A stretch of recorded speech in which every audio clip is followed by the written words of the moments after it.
Daim bazarı araştırmaq, yeni təkliflərlə gəlmək, yeni həllərlə gəlmək, yeni qiymətlərlə gəlmək.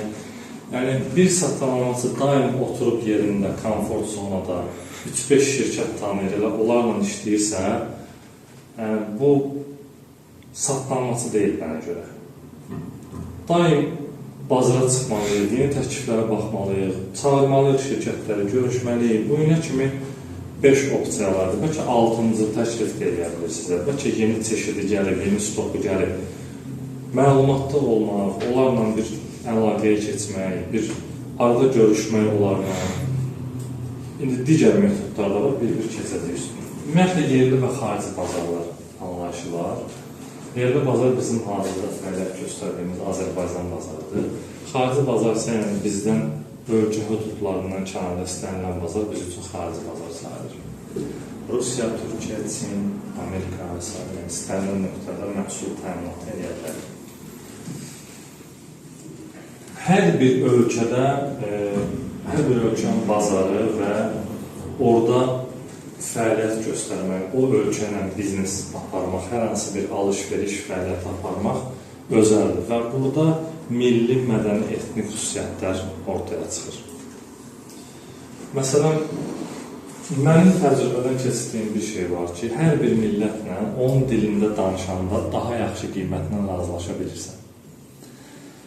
Biz məsələn, bir dəfə Çinə gedəndə yanımızda tərcüməçi götürdük, Çin dilini bilən.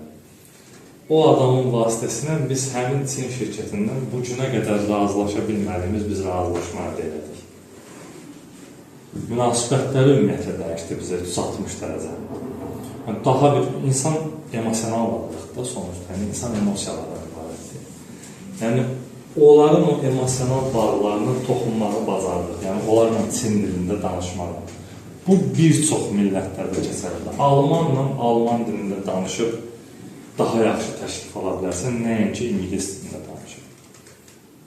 Artıq o milli etnik bağ yaranır da, yəni o bir addım ona daha da yaxınlaşırsan deyə, bu, belə deyək də, biznesdə yaranan bir doğmalıq, bir eyni dildə danışmaq özü, yəni, yaxşı bir şeydir də. Buna, belə deyək, qarşı tərəfdə bir kontakt yaranır istəyən, daha yaxşı bir kontakt. Həmçinin biz onlarla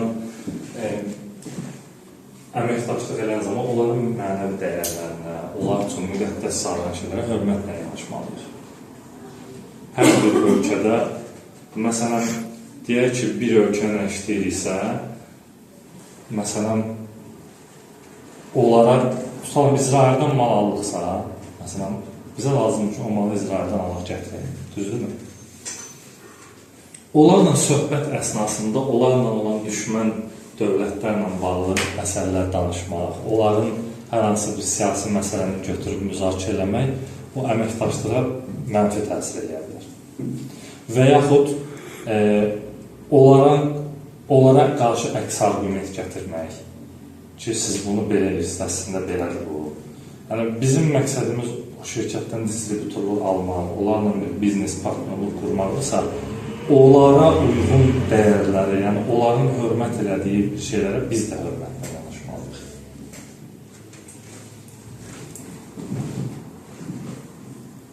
Yerli bazarda, belə deyək, münasibətlərin qurulması, əməkdaşlıq imkanları daha asan ola bilər. Bu nəyə görə? Öz ölkəmizdir. Burada hamı Azərbaycan dilində danışır.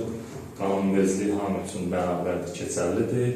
Qanundan kənar fəaliyyətə görə məsuliyyətə cəlb olunur hər kəsin. Burada qanun da bir tərəfdən bizi sığortalayır. Eyni zamanda da eyni dildə danışdığımıza görə burada yeni şirkətlər tapmaq, yeni əməkdaşlıq qurmaq nisbətən daha asandır. İndi təbii ki, buranın da çətin məsələləri var ki, o bəzi millət olaraq xüsusiyyətlərimiz var ki, o bəzən imkan vermir normal əməkdaşlıq eləməyə. O da hər millətdə var. Hər millətin həm müsbət, həm də mənfi tərəfləri var. Amma yəni, sonucda yenə gəlir insan faktoruna. Yəni, insanlarla münasibət qurarkən çalışıb bu münasibəti təkcə elə qiymət üzərindən, alış-veriş üzərindən yox, həm də bir dəyər də yaratmaq lazımdır ki, bu uzun müddətli partnerluğa, əməkdaşlığa çevrilsin. Əks halda bu bir alış-verişdən başqa bir şey deyil. Artıq müəyyən bir dəyərlər formalaşanda, ortaq dəyərlər ki, onlar da hörmət edir, biz də və bunun əsasında bizim uzun müddətli partnyorluğumuz var. O da bizə qiymətdə müəyyən güzəştlər edir, çatdırılma şərtlərində müəyyən güzəştlər edir, bizə yaxşı bir kredit xətti açır ki, məsələn 100 minə qədər mən sən kredit xətti açmışam, 100 mindən sonra mənim başlayır dəyişmə eləməyə. Və yaxşı bir nisyə vadəli şərt verir, 60 günlük, 90 günlük.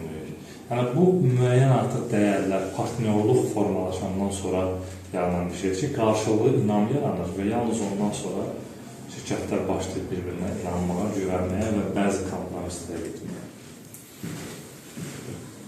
Xarici bazarlarda fəaliyyət göstərməsə nisbətən daha çətindir, çünki beynəlxalq qəbul olunmuş standartlar var. Deyək ki, bu inkaterm şirkətlərdir, hər bir ölkənin qanunvericiliyidir, hər bir ölkənin üzv olduğu beynəlxalq konvensiyalar, beynəlxalq layihələr, beynəlxalq birliklər, təşkilatlar və s. Yəni, bunlardan yola çıxan müəyyən tələblər var ki, biz beynəlxalq əməkdaşlıq zamanı onları qorumalıyıq və onlara o qaydaları pozulmalı.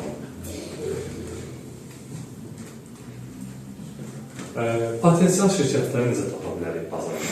Yeni gəlmişik, təcrübəmiz çox azdır. Bilmirik haradan, necə başlayaq. Bizim bazada ən çox işləyən metodlardan biri tövsiyələrdir, rekomendasiya. Məsələn, Akşin Oil Qaz sahəsində işləyir, neft sektorunda bir şirkətdə işləyir. Mən də başqa bir neft sektoruna yeni gəlmişəm.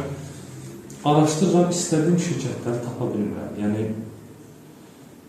bir şəkildə o uyğun şirkətə gedib çıxa bilmirəm. Zəng edirəm Akşinə, deyirəm, zəhmət olmasa Akşin, mənə sizin oil qazda tutalım hər hansı bir ehtiyat hissə, xırdavat alışı elədiyiniz tədarükçilərin əlaqələridir.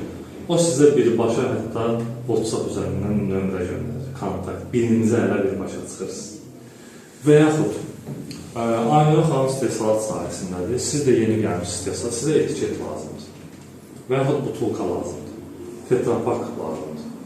Çıxırsınız ona, əlaqə var, bir kontakt var, o sizə artıq direkt həmin şirkətin məlumatlarını göndərir.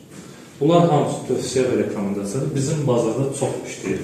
Hətta bundan qabaqçı qruplar, sizin kimi təlim iştirakçıları, baxıram ki, qrupda yazışırlar. Məsələn, sən filan sayıda bir dənə nömrə verdə məndən ehtiyat sağlayır.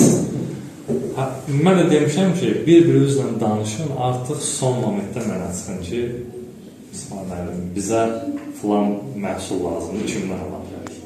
İndi mən də təbii ki, bütün bazara bilmirəm, mən də bilmədiyim şeylər var, amma mən də artıq təcrübəmdən bir daha öncə əməkdaşlıq elədiyim bu sahədə şirkətlər varsa, mən bunu tövsiyə edəcəm.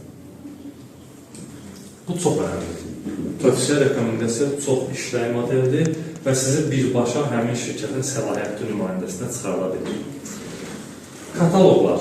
İnternetdə müxtəlif kataloqlar var. Navigator az var, kompas az var, biznes az var. Bunlara çıxanda, burada mənfi cəhət oldu ki, ora ümumi bir nömrə yazılır bəzən və yaxud mail yazılır. O mail işləmir bir çox hallarda.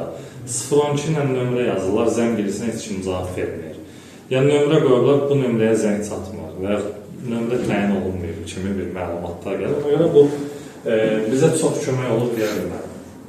Amma müəyyən bazı məlumat, bəlkə də elə bir məlumata çıxarsın ki, elə satış menecərinin nömrəsini qoyurlar, o da ola bilər. Sonra nə var? Ticarət assosiasiyaları var. Müxtəlif ticarət birlikləri olur ki, məsələn, bizdə bilmərəm, eşitmişsiniz ya yox, Mansol var, Kaspiyan qrup var, Kaspiyan biznes qrup, belə tipli bir networking az var. Bunlar elə bir neçə şirkətlər bu networking platformalarına üzv olur. Bunlar artıq orada məsələn təlim şirkəti də olur, mühasibatlıq şirkəti də olur, ehtiyat hissə satan şirkət də olur. Bunlar artıq orada bir-birini tanıdığına görə biri digərindən mal alış-verişi eləyə bilir. İstənilən də istehsalat şirkətləri də ola bilər, qida qatıqları satan şirkətlər, qida istehsal edən şirkətlər. Bunlar hər biri başlayırlar bir-birinə orada birbaşa kontakt yaradıb hər hansı bir alış-veriş edir.